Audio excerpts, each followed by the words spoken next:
Okay, so now in the previous one we have discussed that how we will display a simple string onto the screen, right? Now we will use, because we are not only going to display simple sentences on the screen. If we are using a programming language, then it means that we want to solve some problems. Suppose, as you know that in mathematics we use this statement like this: z is equal to x plus y, right? So if I put the value of x equals to 1, let's say y equals to 2, then the output will be 1 plus 2 and the output is z is equal to 3. So actually what I want, I want the value of this x and y. These both the values are variable, है ना? Change हो सकती हैं, ये depend करेंगे कि user क्या देना चाहता है. जरूरी नहीं है, it is not necessary that if I want to give 1 and 2 then some other person also wanted to give 1 and 2. Maybe वो 3 or 4 देंगे, 5 or 6 देंगे. So these are called variables, which we know that and which we have discussed in the previous lectures also, right? कि these three things are called variables and these are their values which are different for different people. Okay, now after this part we call x and y, the values we have provided. This part we call input. This we can call processing, and this third part we can call as an output, right? So in scanf and printf, if we decide that input is for scanf and printf is for output. But what we have seen one thing, that we can only display, till now we have only seen that we can only display a string as far as printf is concerned. But now I wanted to display an output in this manner, z is equal to 3. Or suppose if I wanted to display the output in this manner, sum is 3. Okay, the sum of 1 and 2 is 3. In this way, suppose I wanted to display my output. So how we are going to do this? This we will be discussing in this particular segment, right? So see, syntax is printf, we are writing. F, I told you that F stands for format specifier. Format specifier, it is why we are taking it as, because some of you must have studied about C++ and Python. There you have not seen this format specifier segment, right? But here you will be finding this F written extra.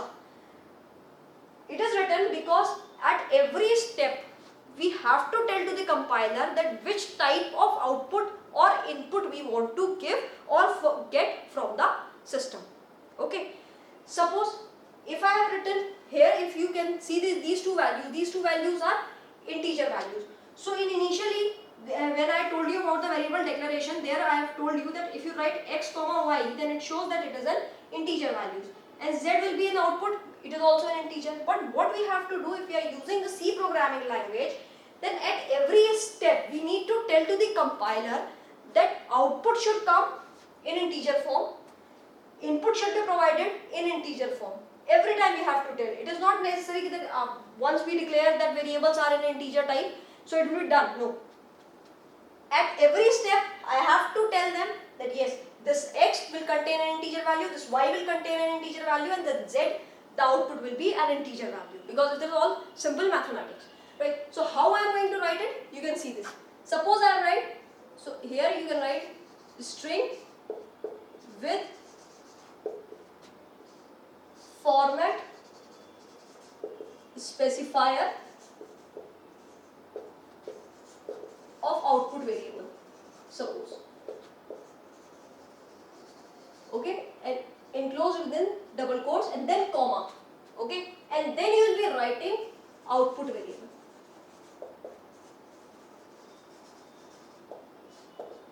Semicolon. Understood? String with format specifier of the output variable. Whatever is the output variable, you have to write the format specifier for that particular output variable, and then after closing it with the double quotes, after this closing double quotes, we have to write this comma and then the name of the output variable. Now see, if I have to write it like this, sum is 3, then how I am going to write it? Printf string sum is, according to this, only this part, this z is of integer type. If you remember, then format specifier for integer is %d or %i, which I have told you in the previous lecture. So what I will write? I will write it like this, %d. double quotes, comma, and then what is the output variable? Output variable is Z. So I'll be writing it like this. Z. Okay. So it will be, when I'll run this program, then it will display it like this after processing. Okay. Suppose now you will ask me the question that how to represent this one, because it contains two values. This is the value of x and this is the value of y, and this is the value of z. Then how I am going to represent this? Like this. See, printf the sum of, this is the value of x. So what is the data type of x? It is integer. What is the format specifier for integer? It is %d. Then we will be writing %d, and then next again it is the value of y. It is of integer type. Format specifier is %d or %i, anything you can use. %d is, then the third part is this 3, which is z. Z is the output variable and the data type is integer. Then the format specifier is %d, comma. Okay, now see. So you can actually write, and now we have to put the variables. Now just remember this, the order in which you are writing this %d and you want to display it on the screen, in the same order you have to write your variables. Okay. So %d, first one is was for the x and y, because this is addition, so we can simply write x, y or y, x, whatever you want. But make sure that this part should contain z. So it will be this, the value from this x will come in place of this %d, value of y in place of this %d, and value of z in place of this %d. So in the same way you will get the statement like this on screen. I hope you understand this. Okay, fine. Now what I am going to tell you, we will be writing a program, simple program. There are two things which we studied on that day. It was variable declaration. One thing we studied, variable declaration. Now I am going to tell you what is variable initialization. Variable initialization. Okay. Initialization means ki any initial value which I am going to provide. Now see, if I myself, without using any input device or any input type of function, if I am initializing a variable with a value, it means that will be fixed for the whole program. Whosoever is going to run that program, he or she will be using the same values, because as a programmer I have fixed those values. Fine. If you are not using scanf, if you are not providing them the functionality that they will be providing some input to the variables, so if you are not using those scanf functions, then, and if I have initialized the values of the variable, then those variables will be taking the same values for all the users. Okay, it will not be different for any user. Suppose, like how I am going to use this, I am writing a program, now you will see how it is running. So first of all, you have to write hash include stdio.h, this is the header file, void main, the function name, main is the function name and void is the data type. Then next, now what, I am just representing this part only. Okay, this is the thing which I am going to use. The processing will be is like I am going to write a program for sum of two numbers in which the values has been already provided by the program. So how it is going to run? So first of all, what you will do, int x, y, z, because here I have considered only integer values. If you want to consider float values also, you can take it as float. Okay, but make sure when you are taking float values, so you will be very careful about what will be the output.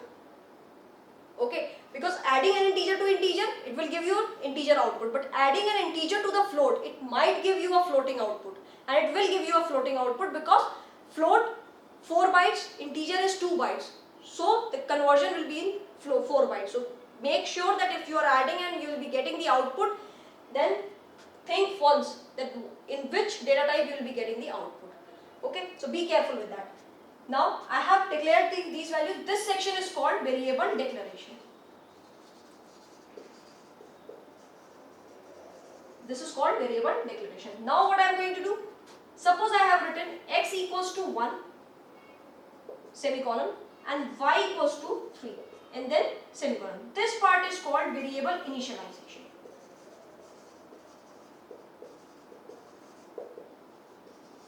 Here what I have done, I I have initialized the values for x and y. Now it will be fixed for all the programmers, right? All the people, all the users who are going to use this program, who are going to run this program, these values will never change. Now this is the input part is done.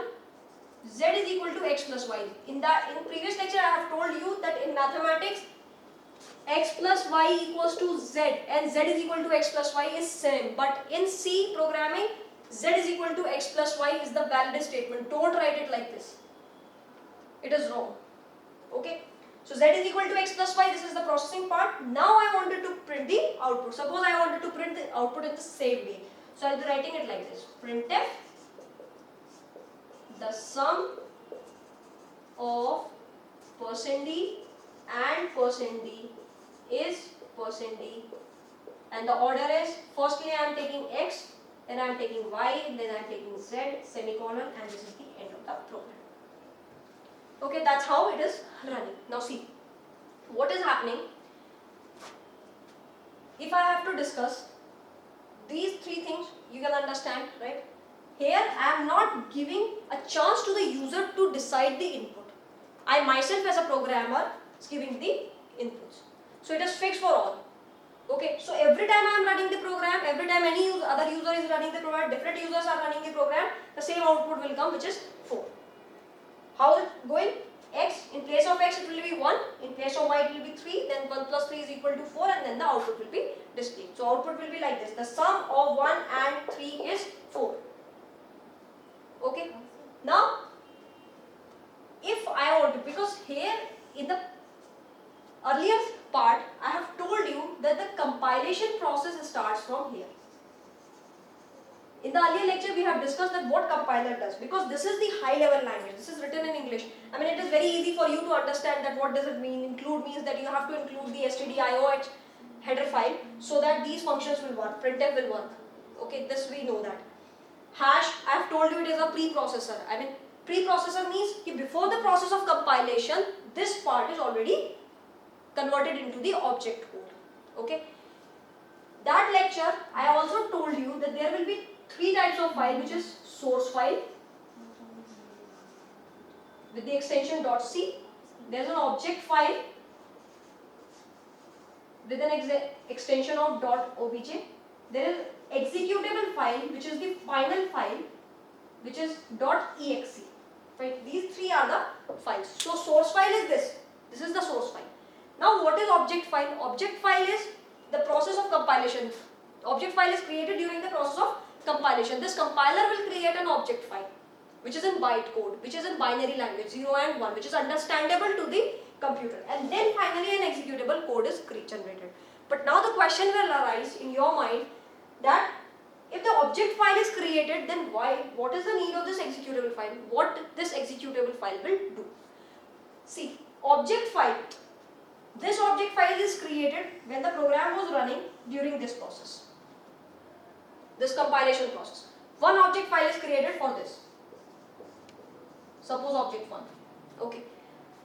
This is also an object file, because for this also a processing has been done, and whatever you are writing, if you are writing it for hash include stdio.h, it is not understandable to the computer, to the machine. It also needs to be compiled into, or it also need to be translated into the binary language. So it is already converted into the binary language, but before the process of compilation. So now what will happen? These 2 object files will be combined together to form an executable file. Okay, what will happen? Because see, now this is the program has been divided into 2 parts. One part is pre-processed and the other part is compiling right now. So now the question should arise now that from where this printf will take the functionality from this stdio.h, how it is going to take? Because printf, though, I have simply written this printf, and I am telling you that if you are not using stdio.h in your program, then this printf will not work. This scanner will not work. But now the question arises, if the compilation process is happening from this main to this part, to the end of the closing of the curly braces, then how this stdio.h is going to be included in this program? So this stdio.h is included in this program using the process or using a functionality called linking, which is done by linker. A very important part. because we have two object codes. One object code is for this part and one is the pre-processed object code. But now our task is, because if we are going to give an executable file, that exe file, because which is the actual software which we use for the installation part. So if we want this executable file, then this executable file should contain all the functionality, that all the functions should work properly. And for this function we need this. So we have to combine the object code for hash include stdio.h with the object code of this main body. So when it is combined, this is linked together, and for linking we use linker. Okay. Then what will happen? This executable code is converted after the process of linking. Okay. Then this exe file is being handed over to the operating system, because as far as you know, everybody knows about it, that whatever the program or whatever the software you are using, it should run on your system, And if I'm saying it like this, on your system means operating system, right? Because this is the only thing. See, you know that operating system we are studying about iOS, we know, Android we know, Windows we know. Okay, machine is something different, operating system is something different.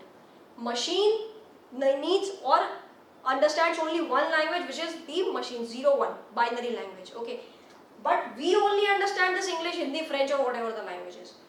We don't understand binary language. But now the task is of this operating system is, it will control the system, it will control the machine. It means it will act as an intermediator or mediator in between a user and the machine. Whatever I am trying to tell through my input devices to the machine will understand it through the operating system, in the same way as the compiler is working between the high level and the low level languages. Okay, but now the question arises, you will ask me why we are discussing operating system here, because any program, this linking part is up to this, the linking part is up to the IDE, any integrated development environment which we are using to run our program for a particular programming language, is done till here. But if I wanted to run my code, then it will run on the machine, and for the machine it should be compatible with my operating system, because if it is not compatible with my operating system, then it will not run. So you will be getting the output through the machine only. The compiler is running on the machine, the output is generating from the machine. So we should understand that this part, this executable file, is then given to a loader, which is a part of operating system, and then an output will be generated. So this is the full process which we are discussing, which we have discussed, that we have started it from here. Source file I wrote, this is the source file. Then what happened? Then after the process of compilation, I have got two object codes, because this is the pre-processed object code. It will come compilation. From compilation, I have got object1 file.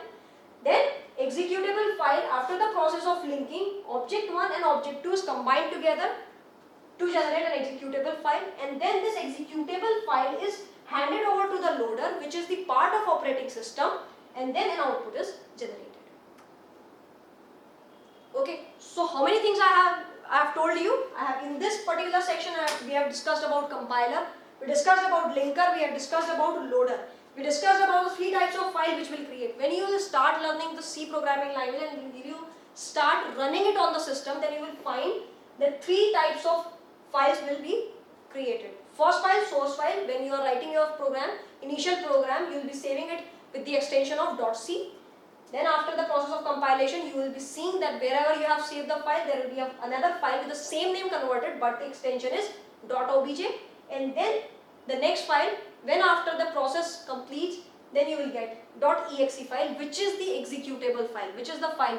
You might have seen so many softwares you are taking, right? You are downloading so many softwares from the internet, so you will be seeing .exe extension for every software, right? So that software, that exe part represent that this is the thing through which you can install a software. Okay, so this is the part which we need to tell. In the next segment, I will be telling you about that how this compilation, what is the life cycle of this compilation, how it works, how linker works, and then how loader works. Okay, so you will be doing all these things, and then in the next part also we will be completing with scanning.